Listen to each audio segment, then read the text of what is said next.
we kind of had enough of waiting. And so we decided to just start where we were, even if that was just a garden with 3 beds. Started learning how to bake bread, preserve, and can. We decided to get our first hive of backyard bees because we're not allowed to have chickens in our HOA. And I know that's everyone's go-to whenever you first start homesteading. Bees, it turns out, are actually protected by the law in almost every state, I believe. Even if your neighbors are grumpy, they can't do anything about it. I think they should be the true gateway to homesteading because you can't get turned down.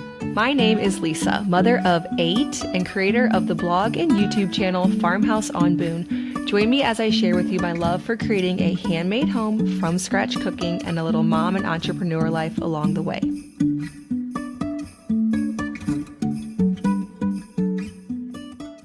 Welcome back to the Simple Farmhouse Life podcast.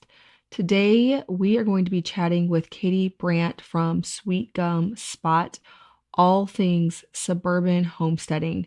She has really figured out how to turn about a 1/4 acre, I believe she said, of land right in town, right in a subdivision, or I'm not exactly sure where she is. I think she said a subdivision, into a profitable homestead that they can actually harvest meat from, honey, garden vegetables.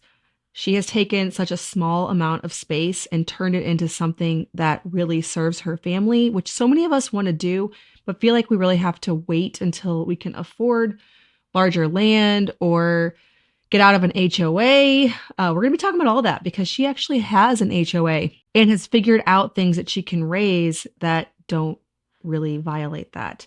So without further ado, let's jump into this very inspiring interview. Katie, thank you so much for joining us and sharing your knowledge on beekeeping and suburban or urban homesteading, however you want to look at it.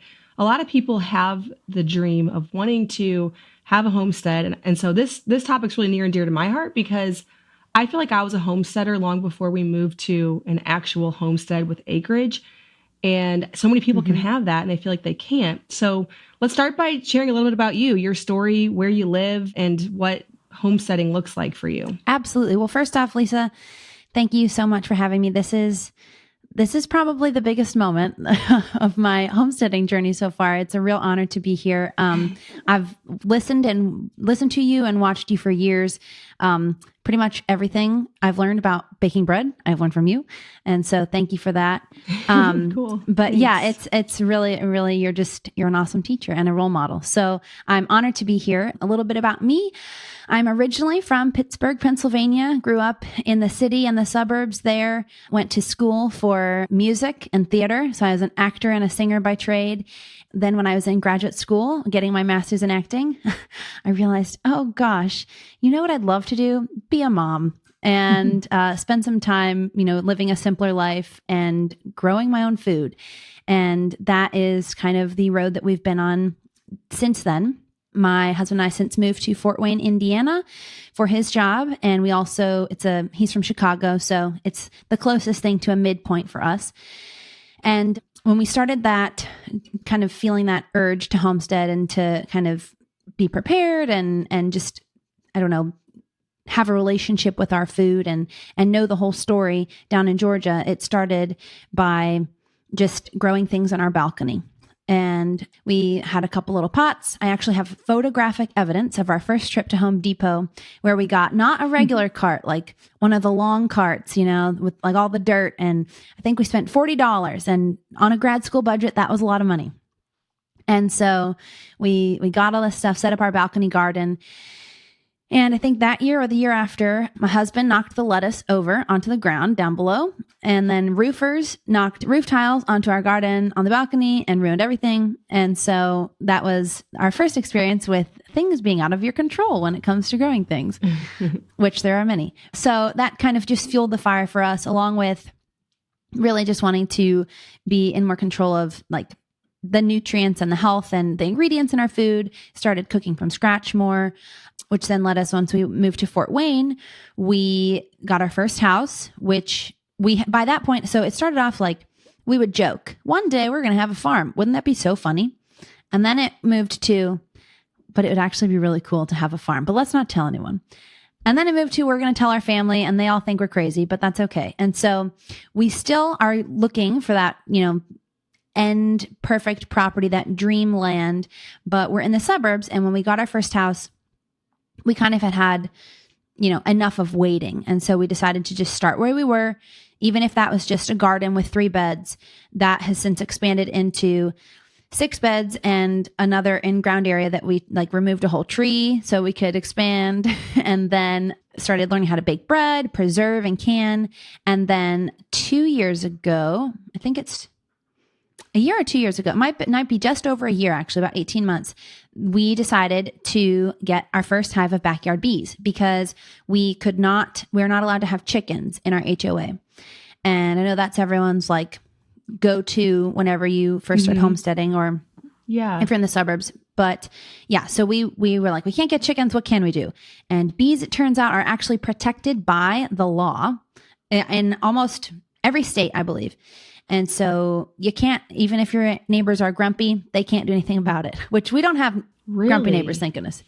No, they're protected by law. I didn't know that. Yeah. And so I think they should be the true gateway to homesteading, because you can't get turned down as long as you stay within the regulations, which most people are allowed to have 1 or 2 hives on their backyard. There's nothing that you can be yelled at for. So you can have those bees. And then shortly after that, we got our meat rabbits. So that's where we're at now. That is so cool. I think people think if they can't have chickens, then their homestead dreams are just completely dashed, because those are the animals you think of when you first get a homestead, and you couldn't. So you have meat and honey and garden food, which is probably more than a lot of people who even have acreage are doing. So that's really crazy. Another thing is, you mentioned that you even if your HOA says you can't, they can't say that you can't have bees, which I never really knew. I was talking to my husband about this before, because we were talking about this interview, and he was talking about, what if you have a grumpy neighbor? And I was saying, I personally would rather somebody in my neighborhood have bees, because it'll make my garden do better. If everybody wants to grow a couple backyard tomatoes, right? Like most people anyways. And whenever you have pollinators around, it makes even your, flowers and everything you have do better. So personally, I'd want somebody to have bees nearby. Absolutely. So that's well, and cool. I know, I don't want, I'm sure that there's someone out there that's like, my state or my city is not okay with bees. And because I think there are maybe a few places, but I would say the majority of state and local governments do have regulations or rules in place that protect neighborhood beekeepers and things like that. Okay. Now tell us, we're going to get more into the beekeeping thing. Tell us about your rabbits. So you're doing what breed do you have? What's the setup look like? How much space does it require? Absolutely. So we have silver fox meat rabbits. The breed is originally from Ohio. And so being in Indiana, we have cold winters, which our first winter with them, we were really, I don't know, you kind of put your own feelings into your animals, right? And so they were out there in this really cold weather, and we kept going outside and making sure they had enough hay and going, oh my gosh, I'm so sorry, guys. And they were having a ball. I mean, they could not have been more comfortable in below 0 temperatures. So they're very great. It's a great breed for the Midwest where we live. We have 2 does and a buck. Our does are named Flora and Flossie, and our buck is named Buddy. And he is my favorite, because he is if you have had rabbits before, and I didn't know this because I had never had rabbits, even as pets, they don't really like to be held. So they're not things you cuddle. They're soft, but you can't really cuddle them because they're prey animals, and so they run away. But Buddy is not that way. And so he's really nice too. For my 3-year-old, well, she'll be 3 on Saturday. My 3-year-old daughter can play with him and brush him. And so it's a good experience for her as well. So we breed those 3 are our breeders. Then right now, actually, Flora has a litter of 8, and Flossie just had her second litter of 4 2 or 3 days ago. And so we'll raise those kits up till they're about 14 weeks. We harvest them right in our own backyard, and then we put them in the freezer, and that's our meat. We're actually working towards substituting pretty much all chicken with that, just because economically we have it. So why not use it, The way we built a hutch, it's a raised hutch that sits right over our compost bay. And if anyone has followed me on Instagram, there's reels of this and all that kinds of stuff, to which you always get the fun comments of, your rabbits are in a terrible situation. It's not true. They're very well cared for and loved and have the great, You'll always get bad comments. Yes, exactly. But no, so you'll see the hutch if you go over on Instagram. And basically we took the plans from my friend Tiffany. She has a YouTube channel called Tealstone Homestead. And it's like all rabbits. She shows them all this. She knows a lot. And she's where we got our rabbits from. And so it's 3 30 by 30 cages set about, I think, 4 feet off the ground. And we actually positioned it so that it's directly over our compost bay. So we don't have to clean anything. That was smart. All the waste just goes straight down into the compost and we turn it and then it's good to go. So. Okay. What are you, did you already say what all you're feeding them? No, I didn't. Okay. We do a combination of hay and pellets and then fresh greens as well. We do, I don't know if it matters if I get the specific, but it's like 17, 17. I couldn't tell you what all that is, but it's like the breakdown of protein and fiber and all that. Pellets for them. And then Timothy hay. Rabbits will normally, they will take Timothy or alfalfa, but we have a local source of Timothy. And for anyone who's just getting into this, especially if they're in the suburbs and has never done anything homestead related like myself, here's a important piece of information because I learned this the hard way. So when we got our rabbits, I didn't know where to get hay. And so we ordered it off Amazon and we were paying $80 for 40 pounds of hay, which goes by quite quickly, whenever you've got like a dozen or more rabbits, plus they like push it through the floor. And so we were like trying to figure out how to conserve this hay. Turns out you can go on Craigslist and get it for $5. Okay. And it's still locally raised and totally fine. So, or like I have a local feed store I get it too. It's about 6 or 7. So we've recently changed and saved a bunch of money by doing that. And then in addition, I'll just give them leaves from our kale or our broccoli. If you grow broccoli, there's huge leaves, which you can cook and we do, and they're really tasty, but we don't use them all. And so give that extra cabbage leaves, beet greens to, the bunnies. They don't actually, you shouldn't give them carrots all the time actually, because there's a lot of sugar in there. So despite the thought that bunnies love carrots, you don't want to give them carrots all the time because it'll give them too much sugar. So. And are you able to find organic feed at all? Or is that something you've figured out how to source anywhere? I haven't looked into it too much. I would run out and look. I don't think what we have is organic because for a while we were just getting it from another guy who like sold it wholesale from his barn. Okay. And so. And have you looked at the cost? I know I'm thinking of all the questions people are going to ask. So I'm trying to think of that because it's so fascinating. I think it's an underlooked animal. Like, I don't think most people, we've talked about it on the podcast before, but it's not something people do a lot because there's a few reasons. One, I think we're really unfamiliar. And so we're wondering like, well, how does it taste? And then also, have you done the cost breakdown?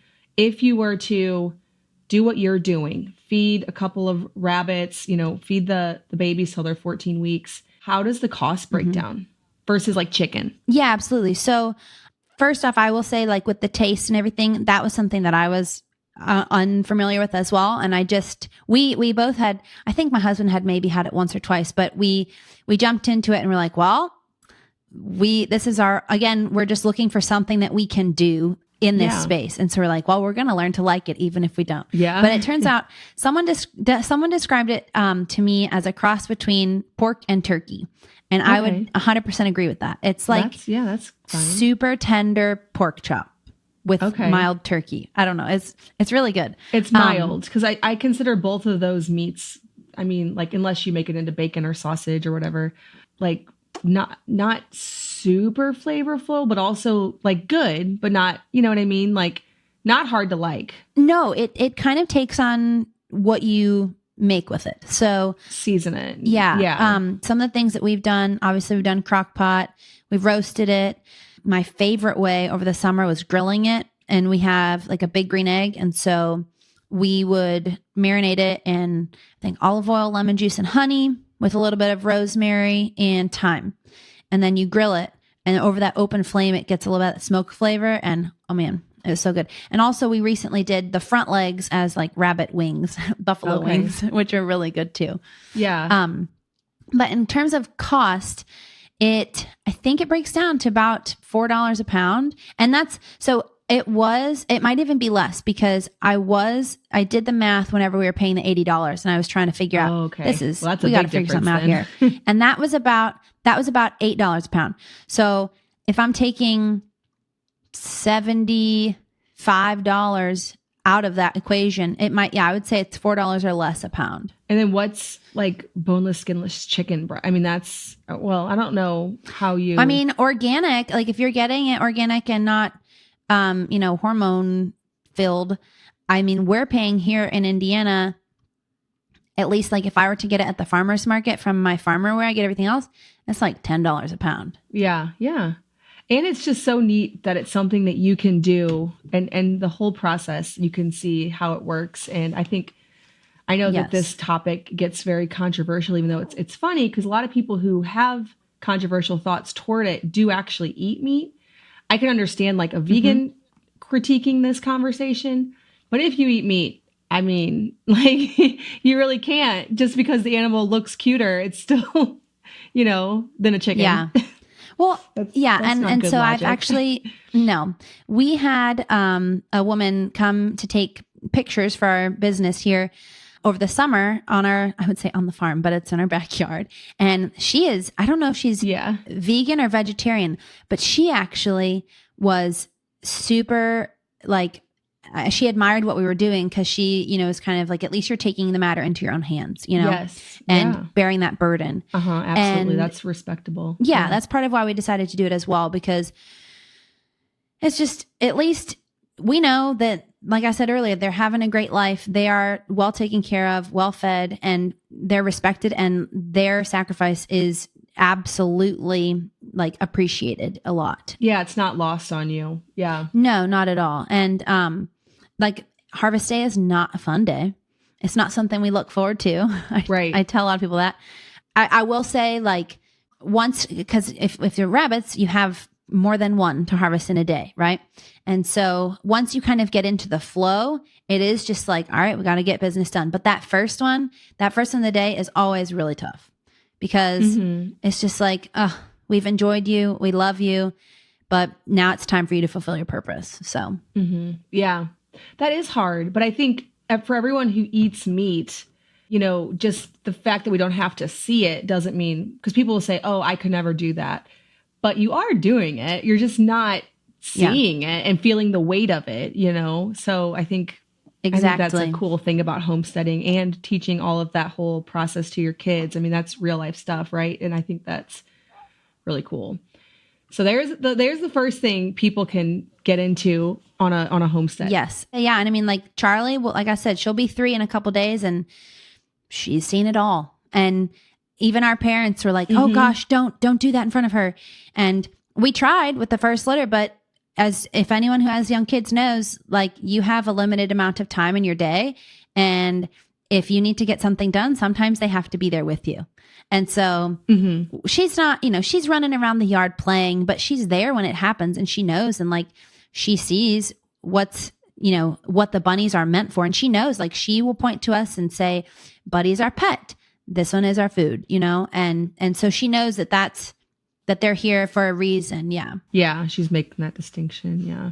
Yeah. My kids were around when we did a harvest day at my sister's. Before she started getting really large quantities of chickens, she did it herself. And so we would be there during it. And, I don't know. I think it's good for people who are saying, I'm going to eat meat to see, I think that's a good educational thing. Absolutely. So that's really encouraging, though, because have you ever seen an HOA that doesn't allow bunnies? I mean, I don't know that I've ever seen that. I feel like that's something almost anybody could get into. Absolutely. Well, and the thing is, too, so I remember reading in our HOA booklet that they give you when you move in, no livestock and all that. And so technically, I don't know if they're really allowed. I mean, I don't think anyone in my neighborhood, no one in my neighborhood is going to yell at me. I live in a very nice neighborhood, but the thing about rabbits is they're very quiet. And so if you're unsure, Yeah, no one knows. And we also were lucky enough to have a big privacy fence too. So literally no one knows. Half of our, You guys people can don't put even goats know we back have there. I'm bees. just kidding. No, yeah. Yeah. I would love to. They're But loud. no, yeah, people don't even know we have bees unless we tell them. And so that's another, I don't know, perk, I guess, to having the privacy fence. Yeah. Yeah. I want to interrupt this episode real quick to tell you about one of my favorite sponsors, and that is Tubes & Co. Just this morning, actually, I got a text from my mom to our sisters, our entire family group, who needs to place a tubes order. I need some new foundation. Anyone want to throw something on for free shipping? But I had already just gotten in my new order that I ordered a couple of weeks ago of my Tubes & Co. makeup. We all just love it so much.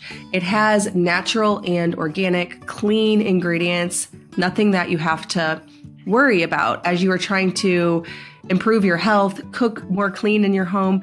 Sometimes we forget about skincare, and our skin is our body's largest organ. So what goes on there can actually make its way in and affect our health. It's hard to find high quality products. You don't feel like you're sacrificing how you usually do your makeup or your skincare, when normally I feel like with brands that are cleaner, you get the cleaner ingredients, but you sacrifice kind of the quality, the feel. Not the case with Tubes & Co. I have the foundation, the eyebrow pencil, the mascara, the palette for eyeshadow. I also really love the skincare. So their moisturizers are really great this time of year. As it's getting colder, I need something to moisturize my skin, and I love their tallow balm because, again, it's all clean, natural ingredients, tallow from grass-fed cows. It doesn't just sit on the skin, it actually makes its way in. So just the whole thing, all their products, I've tried so many of them. Every single one I've tried, I have loved. Tubes & Co. is offering Simple Farmhouse Life listeners 10% off over on their website, tubesandco.com, with the code FARMHOUSE. Again, that's TOUPS and co.com. Use the code FARMHOUSE to get 10% off. Tubes & Co. is a small, family-run, made-in-America company you can feel really good about supporting and good about the ingredients that's going on your skin. Again, thanks to Tubes & Co. for sponsoring today's episode. Okay, so let's talk about bees, because this is another thing that you can do pretty much no matter where you live. I mean, for the most part. Let's talk about, first of all, why keep bees? What are some of the advantages? Well, there are many. And sometimes I'm like, okay, where do I start? So first off, as you mentioned, pollination. If you garden or you have friends that garden, pollination that's what we know bees for, right? They pollinate things. Some people are, I guess, get a little up in arms about neighborhood beekeeping because they think that that's kind of killing off the native bee species. But turns out they actually forage for two different things. So native bees tend to forage for greenery and they like to be out in parks and stuff like that. Whereas honeybees, like we have, they forage for flowers and vegetables, and they have a much more diverse menu that they eat from as opposed to native bees. So that's a good thing if you have someone that's giving you trouble. It's like they're no trouble about that. I promise. So they're great for pollination, which is great for the environment and our ecosystem. They are great for your personal health. So obviously, if you keep bees, you're going to get honey, which has a ton of benefits in and of itself. But the act of beekeeping actually is a very healthful endeavor. There's lots of articles on kind of the power of beekeeping, and it sounds a little woo-woo, but apparently, and I've been in the hive with my husband, and I can attest to this. When you're in there, it's almost like a Zen state, because you're like focused on getting your work done and moving nice and slow to keep the bees calm. And so their wings emit a frequency that is like meditating, basically. So it's calming for you. Beekeepers live a lot longer than other farmers. Okay. Interesting. And yeah. then they actually, I think it's in Europe somewhere, I would say, but they have like bee therapy. And so you can lie down. They have these places where you actually lie down on the top of these hives, and those frequencies get into your body, which can heal you apparently. And then you can like breathe in the hive air because of the propolis and everything. A lot of the propolis and the pollen, as well as the wax and the honey. They all have different medicinal benefits. So in addition to harvesting the honey, you could also harvest propolis. And a lot of people use that to like put that into cough syrups and salves and things like that, just like the wax. So yeah, I forgot about propolis and the wax. Like I think of honey, but I forgot about all of that, even though I've gone to beekeepers to get their wax for other purposes throughout my house, like making salves and candles and body butters and all of this stuff. And then it's like, oh yeah, you get that when you're a beekeeper. I know. Yeah. Well, and so I've made a couple candles with some of our wax so far. And then I have on my to-do list to make the beeswax cloths. I have your blog post pulled up and I was going to use that. Oh, the wraps too. Yes. Yeah. Forgot about those too. Yes. Oh, I was just going to say the last thing is it's very low maintenance. So if you are someone who is, that's why we're here. How could I forget that one? If you're someone who's stuck in the suburbs and you're looking for an outlet for that homesteading kind of, I don't know, desire, and you're stuck and you maybe don't have the money or the time to move out to the country yet, bees are really low maintenance. And obviously they don't require a lot of space. So we live on 1/4 of an acre, like our whole entire property is 1/4 of an acre. So 1/3 of that is our front yard, 1/3 of that is our house. So really, truly, the only space that we're growing in is 1/12 of an acre. And so the bees, the hive itself is like, I guess 2 feet by 2 feet, I would say. And then you just need to give about 3 to 4 feet on either side and the back, 10 to 25 feet in front for them to ascend and descend when they're entering and exiting. And that's all the space you need. And then in terms of time, we basically go in every 10 to 14 days during the season. During the winter, you don't even touch them. But so it's great for people who have full-time jobs too, because it's like set it and forget it pretty much. Okay. So what's the education you need to know? Because we actually tried bees, but I did not educate myself first. I'm totally the type of person who I will get something and then figure it out later. And the bees were so low maintenance. Whereas like a cow, okay, you get a cow and I say I'll figure it out along the way, but I know I have to feed the cow, milk the cow, do all those things. So I have to figure that out on the fly. But like bees didn't really bother me. And so I neglected them completely. Yeah. And of course, like we lost our bees. So what are the things that you have to know? Sure. So I would say the main thing, like the most important thing, is definitely doing those inspections every 10 to 14 days. Just because since they're not a cow and you can't like see them being sick, or you can't. Yeah, you can't see what's going on. No, you can't see them like they're not going to tell you they're hungry or whatever. Right. You need to peek into that hive because those inspections are going to tell you everything you need to know. Main thing to watch out for are pests. There's hive beetles, which we just did our like second to last inspection of the year and we saw a couple. So we're going to have to do some treatment for that. But hive beetles are little like black bugs that can get in there and they eat the honey, they poop all in it, to be frank, and then they make it inedible and unusable for the bees. So that's one problem. Another big problem is mites.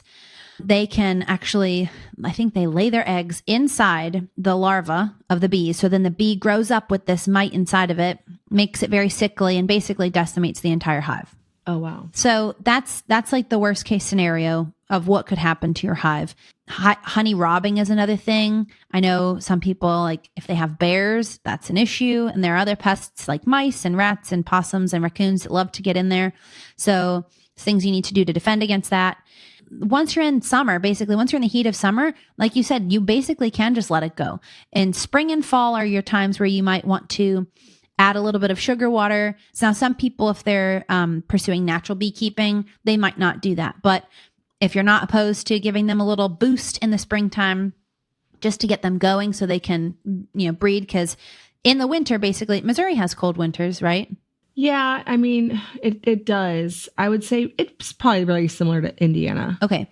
Because I was going to say, if you have a place where there's cold winters, you're going to lose part of that hive regardless. You just don't want to lose all of it. And so giving them that boost in the spring with the sugar water as well as the fall helps to make sure that they have enough stores to make it through, basically. Okay. So whenever you're doing your hive checks, you were just looking for the beetles, the mites, potentially something robbing. And then also I think I learned that you're looking for if they're getting too many, they might divide, right? And then half will swarm. Yeah. So I was going to add a lot of people, when they first start beekeeping, they're obsessed with finding the queen every time.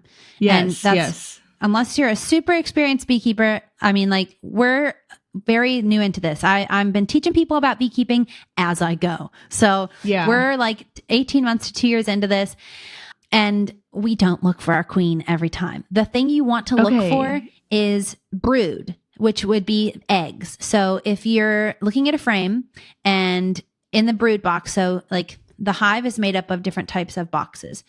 And if I'm getting too technical, sorry, we've got 2 brood boxes on the bottom, and that's where all the bees are born and raised. And that's where the queen lives. Then you have a queen excluder, which keeps the queen from going up, because otherwise your hive would expand like indefinitely.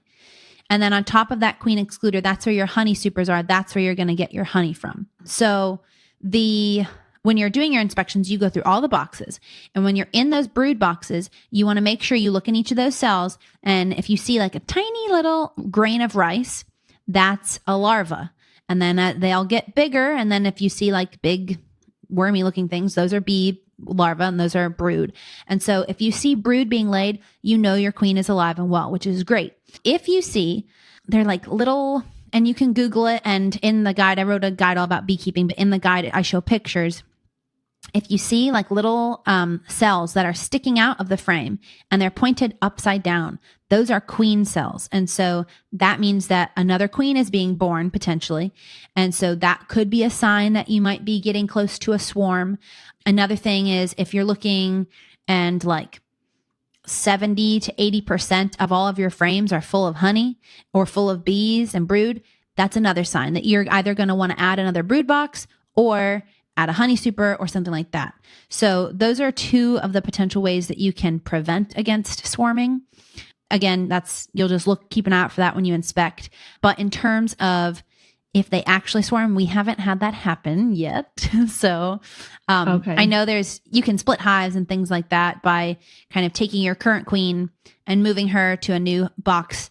And I guess theoretically, like I said, we've never done it yet, but we've watched and learned about it. If you take your current queen, put her in a new box, half the hive will follow her and half the hive will stay with the other queen that's being born. So okay. If you're like in a swarm situation or you want to split a hive, that's how you would do it. But for people in the suburbs and like people who are just starting out, I would highly recommend just following those other methods of like quelling the swarming, and trying to prevent it as much as possible. As opposed to always dividing it. I think that's what made me really confused is we had a bee mentor and he was always looking for the queen and I could never spot the queen.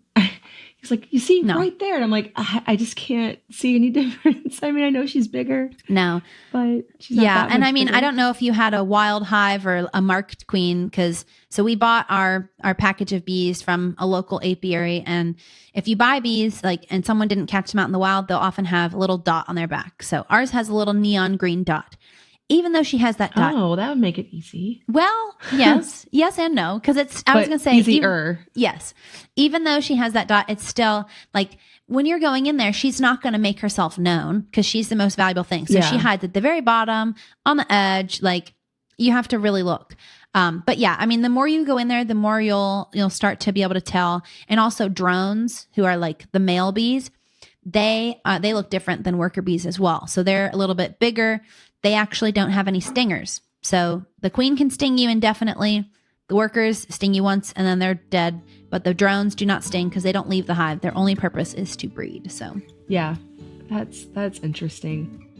All right, we'll take a quick break from this awesome conversation to tell you about my 5-day blogging business challenge. So if you followed along for a while, you might know that Luke and I have done this exclusively from home, the blog business, for over 5 years now. He quit his job and we run my blog. Now, I also have since added, of course, a podcast. I have a YouTube channel, but the blog in itself could support our family. And I love the passive income that the blog provides. It's the least invasive for our family life. It's the easiest thing to work around.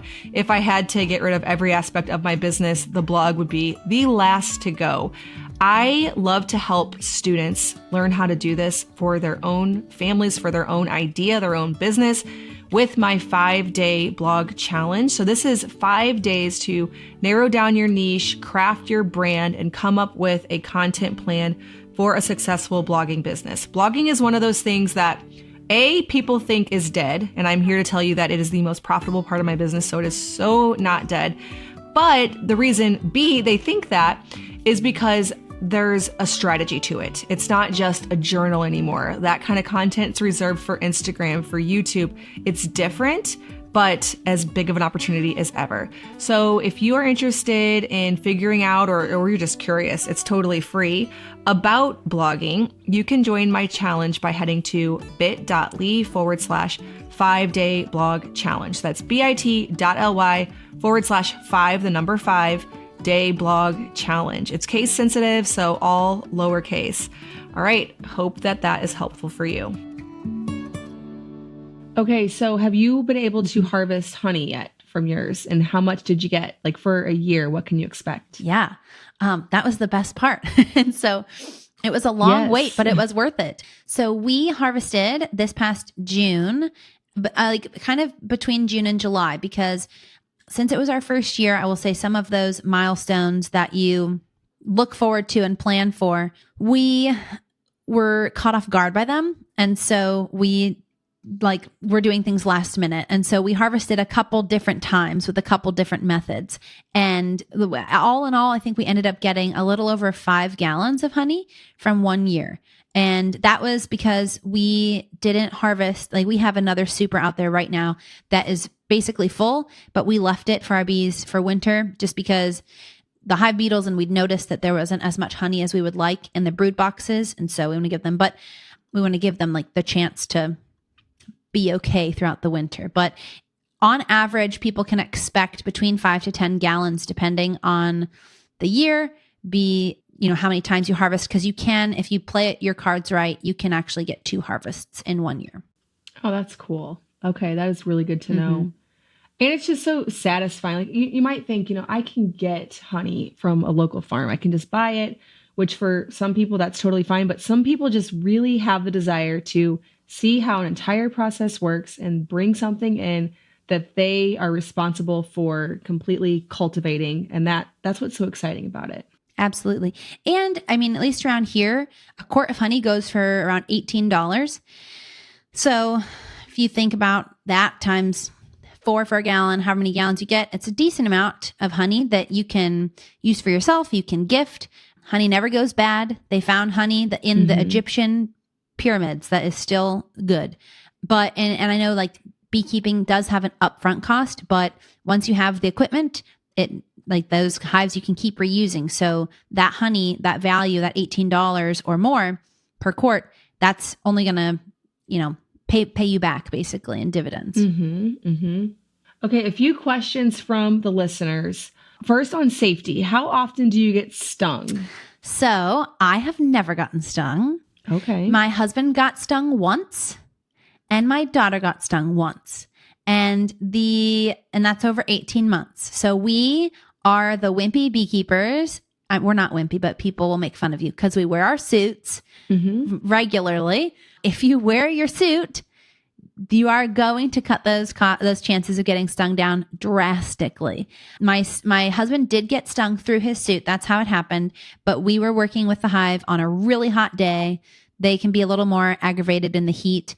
And we had been in there for a while because we were just doing some other like moving around of things. And so that's how he got stung. My daughter got stung because she's curious about the bees and she didn't even get stung near the hive. But we were in the garden one day and she turned around and goes, "Mommy, look, a bee." And she had picked it up between her 2 fingers and was just holding it. Oh. And I said, "Wow, Charlie, that's great. Let's put it down. They don't like to be held." Let it go. She did not get stung that day. It was the next day when we were harvesting honey and there was bees all around the extractor. She did the same thing. She goes, "Mommy, look." And that time she was not so lucky. So she's not allergic or anything, which is good. But she learned her lesson that bees are cool and we can work alongside them, but they don't like to be held. Right. Yeah. And I'm with you. When we had bees, we always wore the suit. The guy that was our mentor came over and he would have his bare hands. I'm like, why are you trying to be cool? Yeah, Cause like, same. why, like, why wouldn't you do that? Yeah, no, same. And even like I've read that, calm beekeepers equal calm bees. Okay. And maybe, so yeah. whatever makes you calm, if you're comfortable that way, great. But I would be a nervous wreck. Like I was not the one, I'll tell you, I was not the one who wanted to get bees. My husband is the bee man. He still does most of the bee work. I just film it and help and do, all the stuff with him because I was nervous about bees for the longest time. Now, not so much because I understand them a bit more, but yeah, I don't blame anyone who wears their suit. I think it's that's why they're there. So Right. Yeah. I don't see why not. That's what's going to make me calm for sure. But that's probably a good point as to why that guy never really got stung, is he just wasn't worried about it. And so he probably didn't get stung much. Well, and our mentor is the same way. And like when he helped us install our hive, he did get stung a couple times, but he said that, he's been doing this for years. And I think he has like 50 or so hives all across our city, our town. But he said once you get stung a certain amount of times, it just starts to feel like a mosquito bite, apparently. So okay. They could be used to it. They could be calm. Hard to believe. Yeah. I don't know if I'll ever get there, but props to them. Yeah, go them. So if someone wants to get started with beekeeping, I know you have some resources. Do you have any recommendations for how to find a mentor? Or do you really feel that it's necessary? Or, if you're like wanting to get started, where do you go from here? Yeah, absolutely. So I think education is definitely, I would highly recommend it because they are an investment, a little bit of an investment. And so it's not something you want to, go into completely clueless because then you're going to lose money, which wouldn't, I don't know. I don't like to lose money, so I wouldn't want other people to. No. There are local beekeeping associations if you Google my local beekeeping association, there's a federal beekeeping organization and they have a list of all of them in every state. So you can find your local beekeeping association there and they will have a database where you can sign up and then you can find a mentor. They will assign you a mentor. Also, if you take a beekeeping class, that's how they can sign you up with a mentor as well. That's what we did.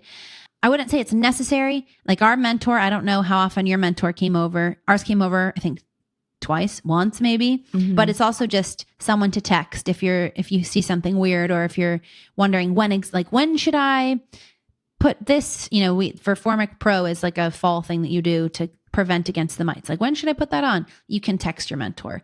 But if you're not into that, it's not necessary, but it's definitely good to have. And Google is your friend in terms of finding those associations.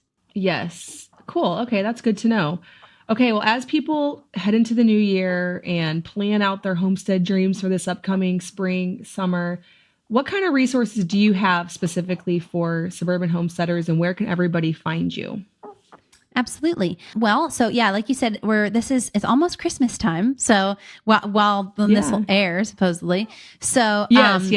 It's the perfect time actually to order your bees. You want to make sure you get those bees in or those orders in early because then the apiaries will have time to get your package or your nuke ready for you.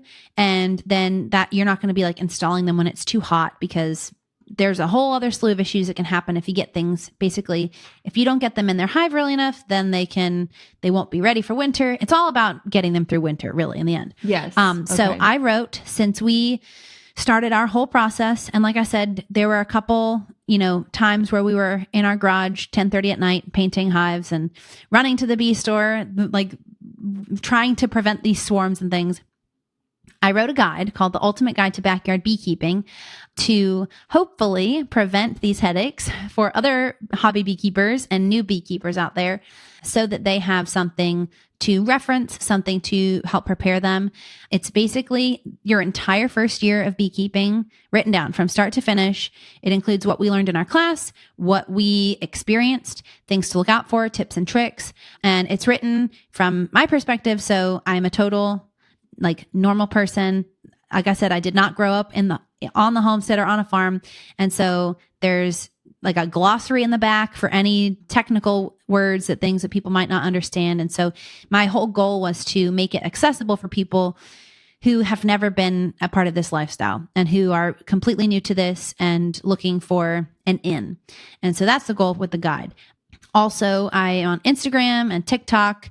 Instagram, I do more of, reels and stuff about inspiration and motivation. And then on TikTok, I actually do beekeeping tips and teach you and kind of teach you about beekeeping a little bit more over there. But yeah, I think that's about it. And what was the handle you said for those social medias? Sweet Gum Spot. Okay. Sweet Gum Spot. Sweet Gum Spot. Yeah. Cool. It's a long story, but basically when I was little, we had a sweet gum tree in our front yard, and that was my favorite spot. It was just like a happy place of dreams, and so that's how the name came. That's so cool. Okay, well, you've given me a lot to think about, and I'm sure people who've put their homesteading dreams on the back burner so they can buy 100 acres or maybe have their wheels turning a bit. So that's very inspirational. Yeah. Thank you so much for sharing all of that. Awesome. Thank you so much, Lisa. Right, well, I hope that you enjoyed that discussion. Katie also has a cookbook she made, a digital cookbook on all recipes honey. So that would be a perfect companion for beekeeping. We will also leave links down in the description box or the show notes wherever you are listening to the other things that she mentioned, any of her resources that help you get started with beekeeping, the book. It'll all be linked down below. All right, well, thank you so much for listening, and I will see you in the next one.